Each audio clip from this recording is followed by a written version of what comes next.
মানুষের জন্মানোর সবচেয়ে বড় কষ্ট হচ্ছে মাঝে মাঝে তার সবকিছু পেছনে ফেলে চলে যেতে ইচ্ছে করে। কিন্তু সে যেতে পারে না। তাকে অপেক্ষা করতে হয়। কিসের অপেক্ষা? তাও সে ভালো মতো জানে না। আসসালামু আলাইকুম। আমি আজকে হুমায়ূন আহমেদের 'অপেক্ষা' উপন্যাসটি পড়ব। 'অপেক্ষা', লেখক হুমায়ূন আহমেদ। সুরায় অবাক হয়ে তার ছেলের দিকে তাকিয়ে আছে। ছেলের নাম ইমন। বয়স ৫ বছর ৩ মাস। মাথা ভর্তি কোঁকড়ানো চুল, লম্বাটে মুখের ধরন। মাঝে মাঝে সেই মুখ কোনো এক বিচিত্র কারণে গোলগাল দেখায়। আজ দেখাচ্ছে। ইমন তার মায়ের বিস্মিত দৃষ্টির কারণ ধরতে পারছে না। সে ভুরু কুঁচকে মায়ের দিকে তাকিয়ে আছে। ভুরু কুঁচকানোর এই বদঅভ্যাসটি সে পেয়েছে তার বাবার কাছ থেকে। ইমনের বাবা হাসানুজ্জামান অতি তুচ্ছ কারণে ভুরু কুঁচকে ফেলেন। সেই কুঁচকানো ভুরু সহজে মসৃণ হয় না। সুরাইয়া বলল, একটা কাজ করো, আমার শোবার ঘরে যাও। ড্রেসিং টেবিলের আয়নাটার সামনে দাঁড়াও। দাঁড়িয়ে সুন্দর করে হেসে আবার আমার কাছে চলে এসো। ইমন বলল, কেন? আমি যেতে বলছি, এজন্য যাবে। সবকিছুতে কেন কেন করবে না? ইমন গলা শুরু করে বলল, সবকিছুতে কেন কেন করলে কি হয়? সুরাইয়া বিরক্ত গলায় বলল, খুব খারাপ হয়। বড়রা কোনো কথা বললে কেন কেন না বলে সে কথা শুনতে হয়। তোমাকে আয়নার সামনে যেতে বলছি, তুমি যাও। আয়নার সামনে দাঁড়িয়ে খুব সুন্দর করে হাসবে। মনে থাকে যেন। হাসলে কি হবে? হাসলে খুব মজার একটা ব্যাপার হবে। ইমন আয়নার দিকে যাচ্ছে।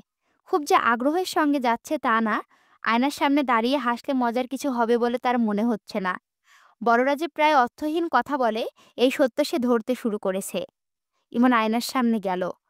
ঠোঁট টিপে ভুরু কুঁচকে নিজের দিকে তাকিয়ে রইল। মা হাসতে বলেছেন, না হাসলে মজার কিছু ঘটবে না। কাজেই সে সামান্য হাসল। এত সামান্য যে ঠোঁট পর্যন্ত ফাঁক হলো না। মজার কিছু ঘটলও না। ঘটবে না তা সে জানত। বড়রা ছোটদের ভুলাবার জন্য মিথ্যা কথাও বলে। ইমন আয়নার সামনে থেকে সরে গেল। রওনা হলো তার দাদির ঘরের দিকে। মিথ্যা কথা বলাই মার কাছে তার এখন আর যেতে ইচ্ছে করছে না। সে ঠিক করল, মায়ের সামনে দিয়ে সে দাদির ঘরে যাবে, তবে মার দিকে ফিরে তাকাবে না। শুধু শুধু আয়নার সামনে দাঁড় করানোয় মার ওপর তার রাগ লাগছে। সুরাইয়া মিথ্যা কথা বলেনি। ইমন যদি আয়নার সামনে দাঁড়িয়ে হাসতো, তাহলে সত্যি মজার একটা ব্যাপার ঘটতো। ইমন দেখতে পেত তার সামনের পাটির একটা দাঁত পড়ে গেছে। সামান্য একটা দাঁত পড়ে যাওয়ার জন্য তার চেহারা গেছে পাল্টে। তাকে চেনা যাচ্ছে না। সুরাইয়া আগ্রহ নিয়ে বারান্দায় অপেক্ষা করছে। এই বুঝি ছেলের বিকট চিৎকার শোনা যাবে, মা! আমার দাঁত পড়ে গেছে! আমার দাঁত পড়ে গেছে! সেরকম কিছুই হলো না। ছেলেকে গম্ভীর ভঙ্গিতে বারান্দায় আসতে দেখে গেল। মায়ের সামনে দিয়েই সে যাচ্ছে, অথচ তার দিকে ফিরে তাকাচ্ছে না। সুরাইয়া ডাকল, এই বেটা, এই! ইমন মায়ের ডাক সম্পূর্ণ অগ্রাহ্য করে ঢুকে গেল তার দাদির ঘরে। সুরাইয়া মনটা খারাপ হয়ে গেল। এই ছেলে কি পুরোপুরি তার বাবার মতো হয়ে যাচ্ছে? রোবট মানব। কোনো কিছুতেই কোনো আগ্রহ নেই, কৌতূহল নেই, বিস্মিত হওয়ার ক্ষমতা নেই। প্রথম দাঁত পড়া যে কোনো শিশুর জন্য বিরাট রোমাঞ্চকর অভিজ্ঞতা, অথচ ইমন কেন নির্বিকার? দাদির ঘরে ঢোকার আগে ইমন তার ছোট চাচার ঘরের সামনে দাঁড়ালো। ছোট চাচাকে তার বেশ ভালো লাগে। ছোট চাচা বড় মানুষ হলেও বড়দের মতো না। ছোট চাচার ঘরের দরজা খোলা। তিনি ইমনকে দেখে ডাকলেন, এই যে মিস্টার স্ট্রংম্যান, শুনে যা। ইমনের তখন আর ঘরে ঢুকতে ইচ্ছে করল না। সে রওনা হলো দাদির ঘরের দিকে। ইমনের ছোট চাচা ফিরোজ ঘর থেকে বের হলো। সুরাইয়ের কাছে গিয়ে হাই তুলতে তুলতে বলল, ভাবি, একটু চা খাওয়াও তো। ফিরোজের বেশ কদিন ধরে জ্বর চলছে। তার চোখ লাল। শেভ করেছে না বলে খোঁচা খোঁচা দাড়িতে তাকে ভয়ঙ্কর লাগছে। অসুখ বিসুখে তাকে কাবু করেছে। এই কদিনে জ্বরে সে শুকিয়ে চিমসা হয়ে গেছে। সুরাইয়া বলল, তোমার জ্বরের অবস্থা কি? জ্বরের অবস্থা জানি না ভাবি। আমার জল বসন্ত হয়েছে বলে মনে হচ্ছে। শরীরে গোটা গোটা কি যেন উঠেছে। বলো কি, চিকেন পক্স হয়েছে? ফিরোজ হাসি মুখে বলল, হয়েছে। এবং আমি অত্যন্ত গুরুত্বপূর্ণ একটা সিদ্ধান্ত নিয়েছি। সেটা হলো জল বসন্তের মতোই ভয়াবহ। আমি এমএ পরীক্ষা দিচ্ছি না ভাবি। ড্রপ দিচ্ছ? ড্রপ টপ না। পড়াশোনার পাঠ শেষ করে দিলাম। এমএ পাস বেকার শুনতে খুব খারাপ লাগে। বিএ পাস বেকার শুনতে ততও খারাপ লাগে না। শখানিক টাকা দিতে পারবে ভাবি? দিতে পারলে দাও। অসুখ নিয়ে কোথায় বের হবে? ফিরোজ গম্ভীর মুখে বলল, সব বন্ধু বান্ধবের বাসায় যাব। সব বন্ধু বান্ধবের বাসায় যাব।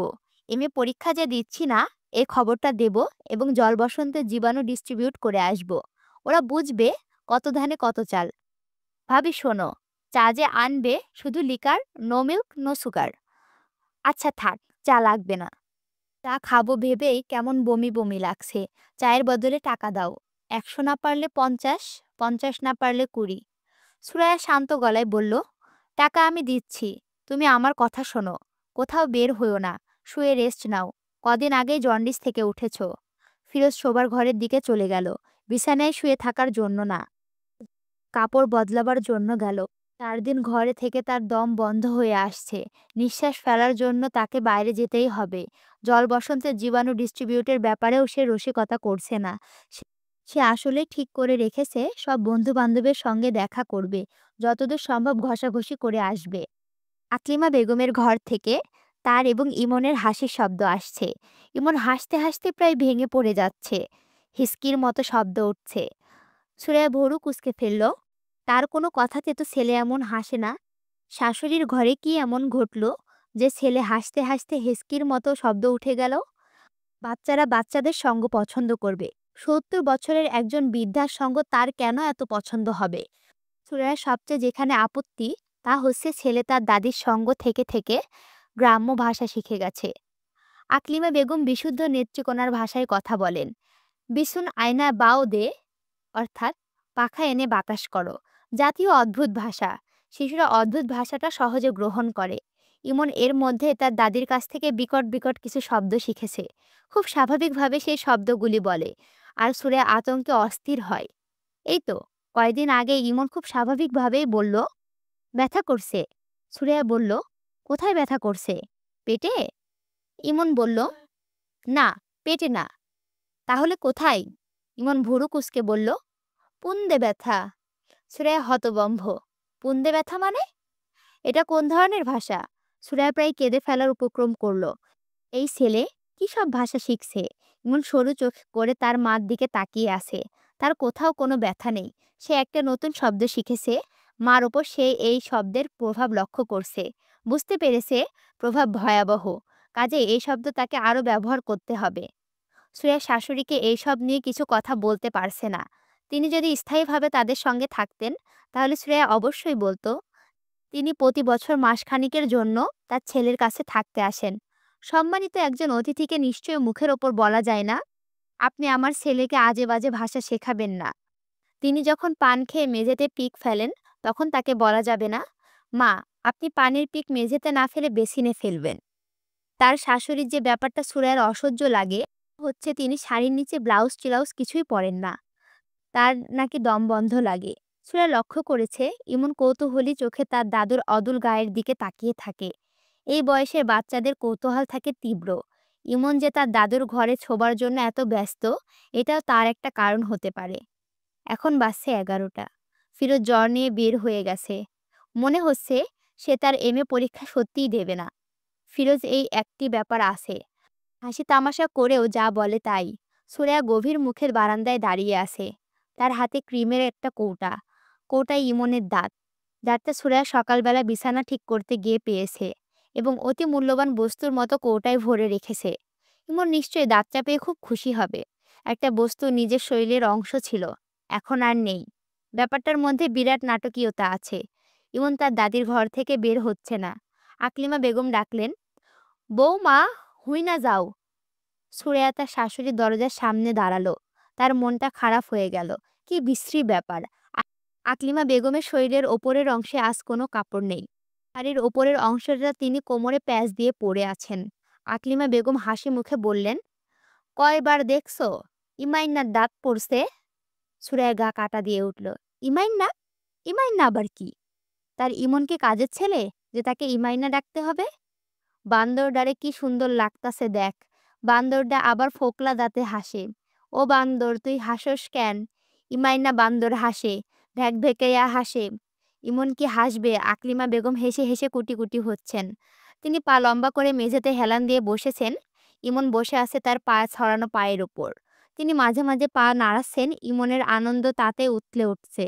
আকলিমা বেগম হাসি মুখে ছড়া কাটলেন, দাঁত পড়া কুলি পড়া মধ্যিখানে খাল, বুড়ি বেটি হাইগা থুইছে ২২ হাত লম্বা নাল। এবার হাসার পালা ইমনের। এমন মজার ছড়া মনে হয় সে তার জীবনেও শোনেনি। সুরাইয়া কঠিন গলায় বলল, ইমন, আসো তো। আকলিমা বেগম বললেন, থাউক না, খেলতাছে খেলুক, তুমি তোমার কাম করো। ও ইমাইন না, দাঁতের ফাঁক দিয়া স্যাপ ফেলো দেহি। ইমন দাঁতের ফাঁক দিয়ে পিস করে থুতু ফেলল। সেই থুতু পড়ল তার দাদির গায়ে। তিনি হেসে কুটি কুটি হচ্ছেন। তার নাতিও হেসে ভেঙে পড়ছে। আনন্দের আজ যেন বান ডেকেছে। সুরাইয়া তাকালো ছেলের দিকে। ছেলে চোখ বড় বড় করে মাকে দেখছে। সুরাইয়ের বুকের ভেতর হঠাৎ করে মোচড় দিয়ে উঠল। আহারে, ছেলেটাকে কি সুন্দর লাগছে। সত্যি সত্যি কাঁচা হলুদ গায়ের রং।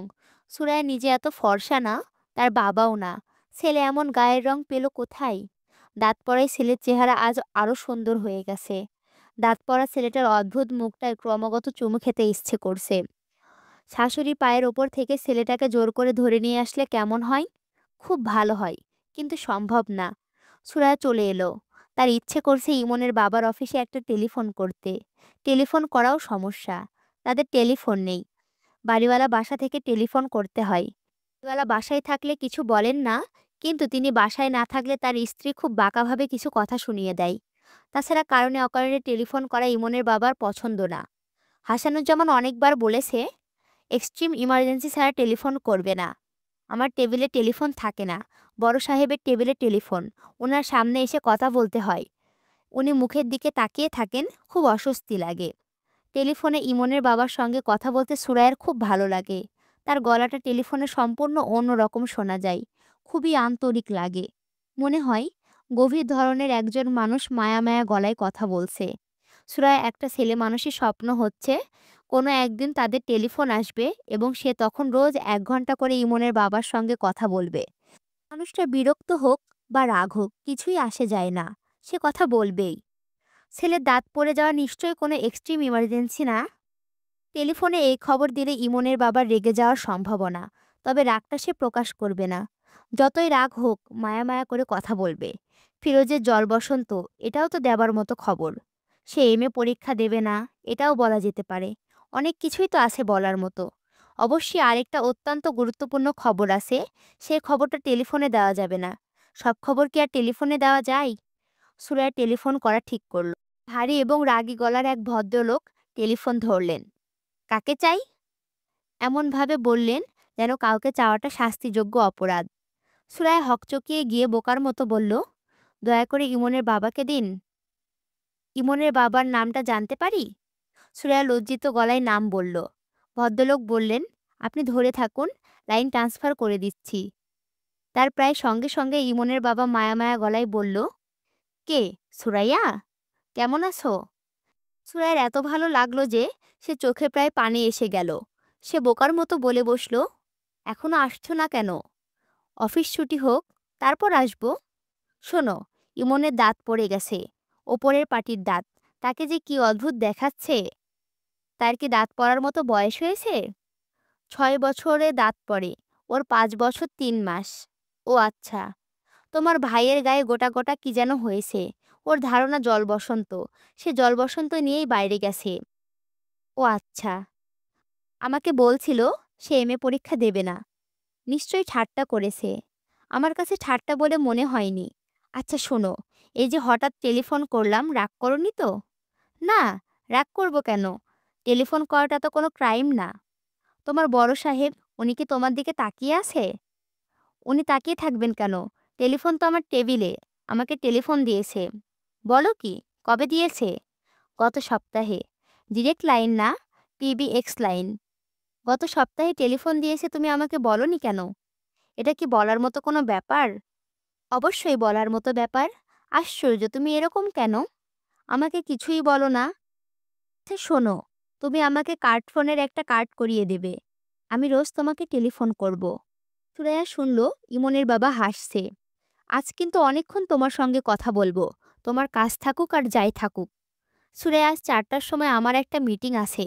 আমাকে সেই মিটিংয়ে ফাইল তৈরি করতে হবে 3টার মধ্যে। কাজে তোমাকে টেলিফোন রাখতে হবে। সুরাইয়া দুঃখিত গলায় বলল, ও আচ্ছা। আমি এক কাজ করি, আজ সকাল সকাল চলে আসি। তারপর কোনো একটা স্টুডিওতে নিয়ে গিয়ে ইমনের একটা ছবি তুলে রাখি। বড় হয়ে দেখলে মজা পাবে। আচ্ছা। সুরাইয়া রাখি। ইমনের বাবা টেলিফোন রেখে দিল। সুরাইয়া তারপরেও বেশ কিছুক্ষণ সময় টেলিফোন কানে ধরে রাখল। পো পো শব্দ হচ্ছে। শব্দটা শুনতে এমন খারাপ লাগছে। আর কাউকে কি টেলিফোন করা যায়? ছেলের দাঁত পড়েছে এই খবরটা নিশ্চয়ই অন্যকে দেওয়ার মতো। বড় ভাইজানকে কি খবরটা দেব? সুরাইয়া মনস্থির করতে পারছে না। তার বড় ভাই জামিলুর রহমান শুকনা ধরনের মানুষ। নিজের ব্যবসা ছাড়া অন্য কিছু বুঝেন না। তিনি কোনো কিছুতে বিরক্তও হন না বা আনন্দিতও হন না। সুরাইয়া ভাইজানের বাড়িতে টেলিফোন করল। জামিলুর রহমান টেলিফোন ধরলেন এবং গম্ভীর গলায় হ্যালো বলার বদলে বললেন, কে? সুরাইয়া বলল, ভাইজান আমি সুরাইয়া। কি ব্যাপার? না কিছু না, এমনি খবর নেবার জন্য টেলিফোন করলাম। আপনারা ভালো আছেন? হ্যাঁ। ভাবি, ভাবি ভালো আছে? হ্যাঁ। ইমনের আজ একটা দাঁত পড়েছে। ও আচ্ছা। মিতুর কি দাঁত পড়েছে? মিতুর বয়স তো ইমনের কাছাকাছি। ইমনের ২ মাসের ছোট। মিতুর কি দাঁত পড়েনি? জানি না তো। আপনার শরীর ভালো আছে ভাইজান? হুম। হজমের যে সমস্যা ছিল, সমস্যা মিটেছে? না, আছে। ছুঁড়ে এখন রাখি। আমাকে একটু পুরনো ঢাকায় যেতে হবে।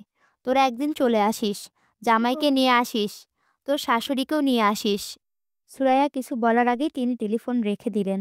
সুরাইয়া তারপর টেলিফোন কানে দিয়েই রাখল। পো পো শব্দ হচ্ছে। মন খারাপ করা শব্দ।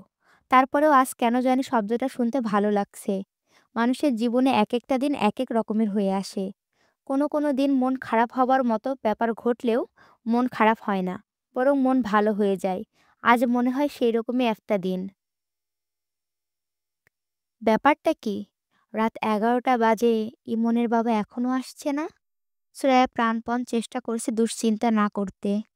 যেদিন সকাল সকাল বাড়ি ফেরার কথা থাকে, সেই দিন দেরি হয়, এটা জানা কথা।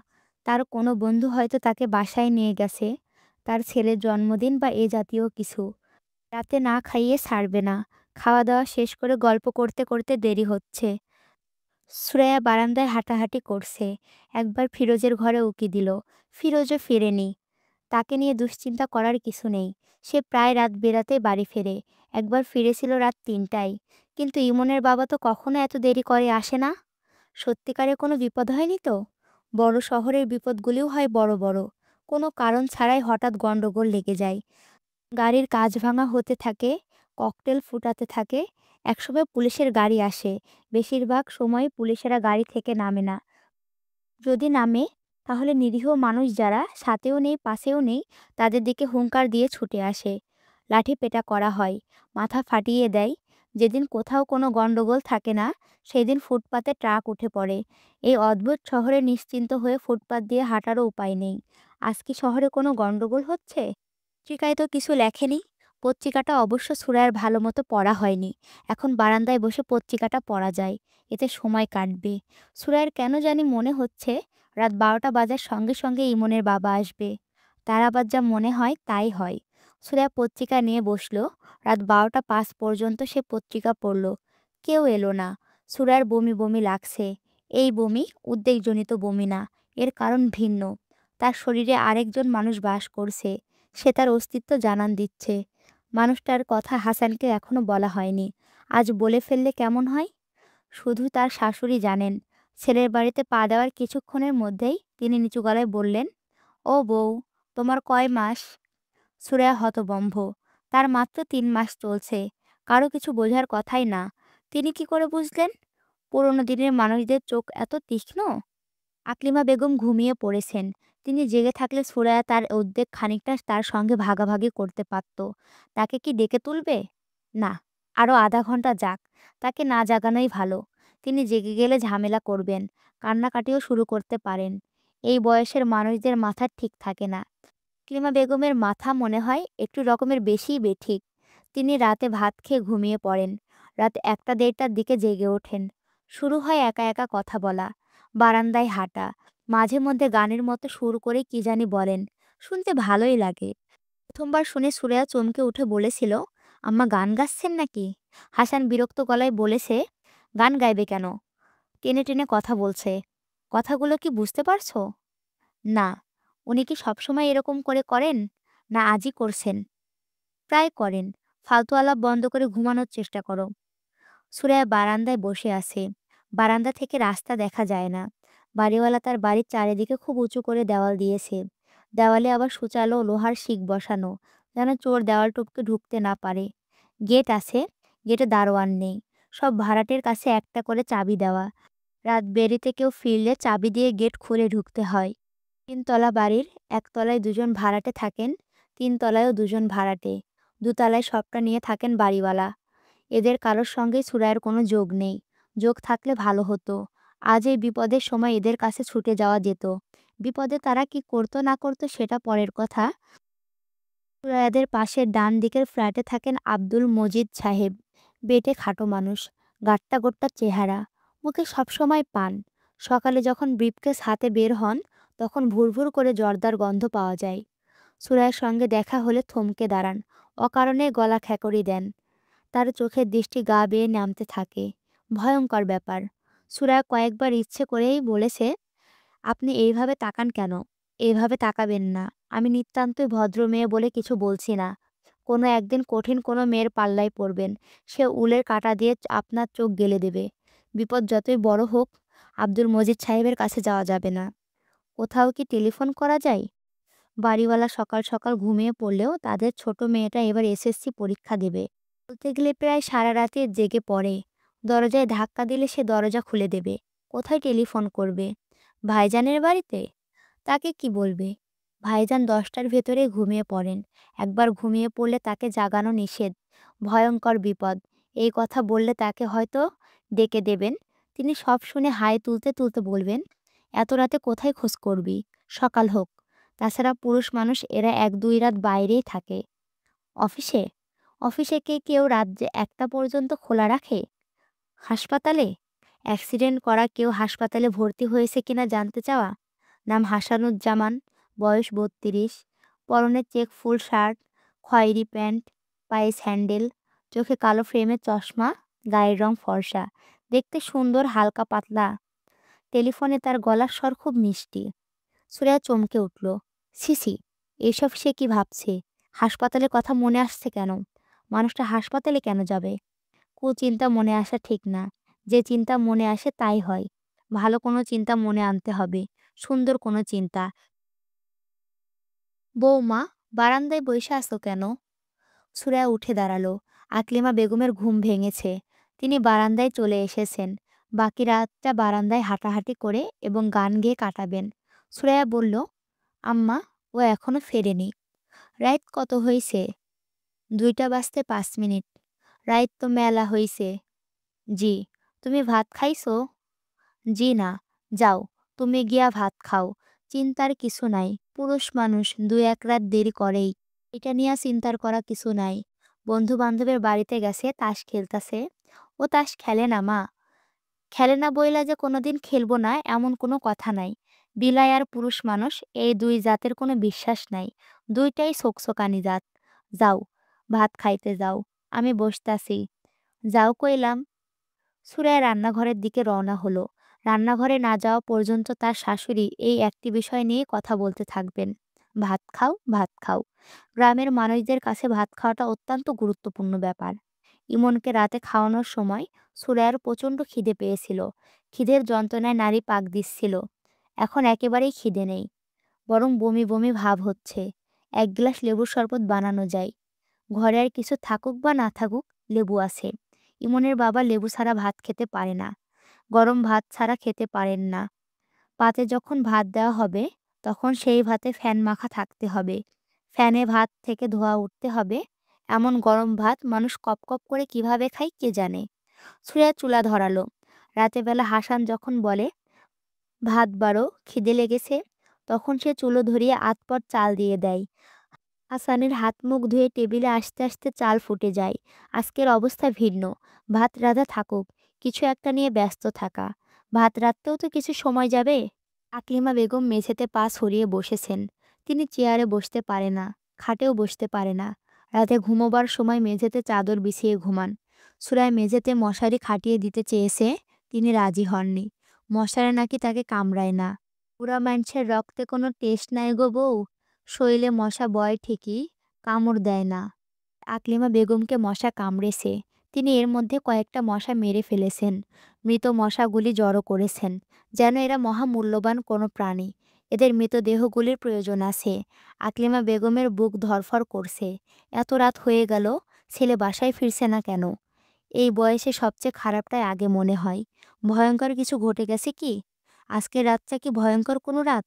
তার ৭০ বছরের জীবনে অনেক ভয়ংকর রাত এসেছে এবং চলেও গেছে। হাসানের বাবার মৃত্যুর কথাই ধরা যাক। কবুতরের খুপড়িতে হাত দিয়েছে। কবুতর ধরবে। নতুন আলু দিয়ে কবুতরের মাংস রান্না হবে। হাত দিয়ে হাত টেনে নিল। রাঙা বউ ইঁদুরে কামড় দিছে। কবুতরের বাসাত ইঁদুর। না, ইঁদুর না, সাপ। বিরাট এক সাপ। তাদের চোখের সামনে কবুতরের খোপ থেকে বের হয়ে এলো। দুজনই হতবম্ব।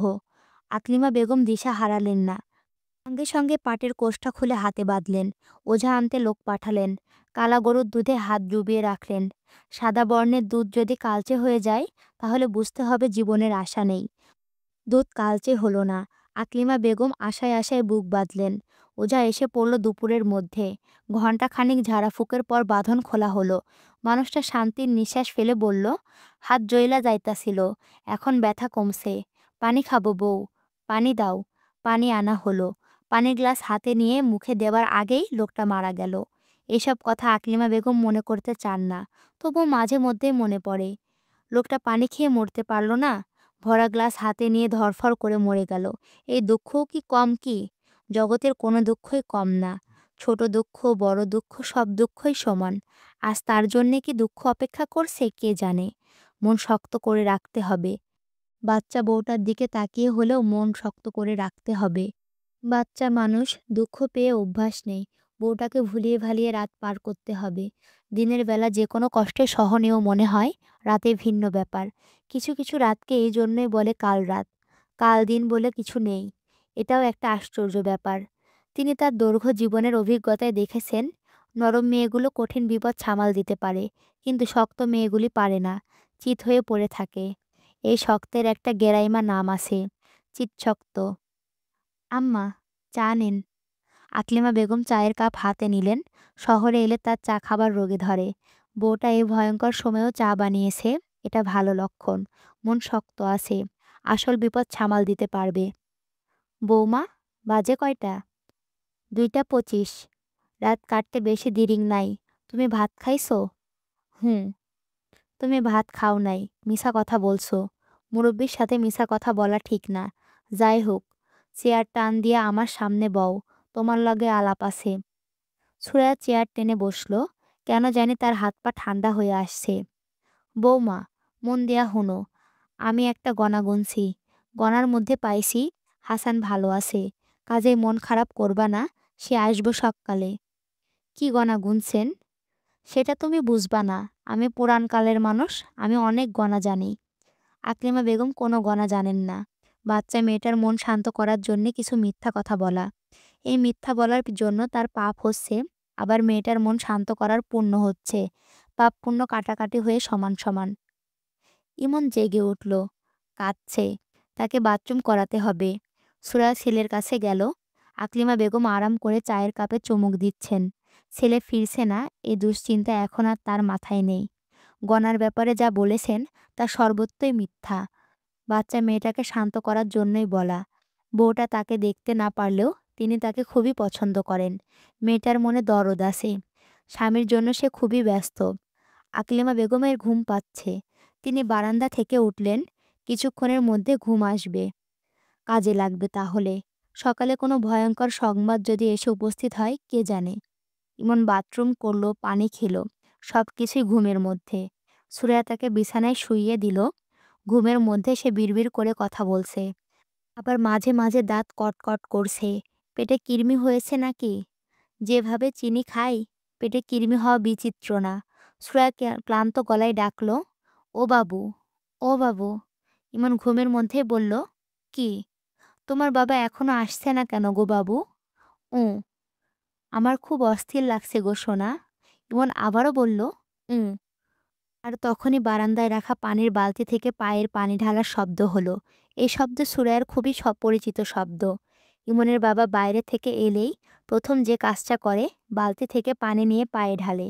তার জন্যে বালতি ভরা পানি এবং একটা মগ বারান্দায় রাখা থাকে। সুরাইয়ার শরীর ঝিমঝিম করছে। উঠে গিয়ে যে দেখবে সেই শক্তিও তার নেই। বারান্দায় যেতে ভয় লাগছে। গিয়ে যদি দেখে সে না, ইমনের দাদি নামাজের জন্য অজু করছেন। রাত বিরাতে অজু করার অভ্যাস আছে তার। নামাজের জন্য অজু করবেন, তারপর নামাজ পড়তে ভুলে যাবেন। সুরাইয়া উঠল, বারান্দায় এসে দাঁড়ালো। ইমনের বাবা না, ফিরোজ বালতি থেকে পানি নিয়ে পায়ে ঢালছে। ফিরোজ বলল, কি হয়েছে ভাবি? এভাবে তাকিয়ে আছো কেন? সুরা জবাব দিতে পারল না। তার মাথা ঘুরে উঠল। সে হাত বাড়িয়ে দেওয়াল ধরতে চেষ্টা করল, ধরতে পারল না। ফিরোজ ছুটে এসে ধরে ফেলার আগেই মেঝেতে পড়ে গেল সুরাইয়া।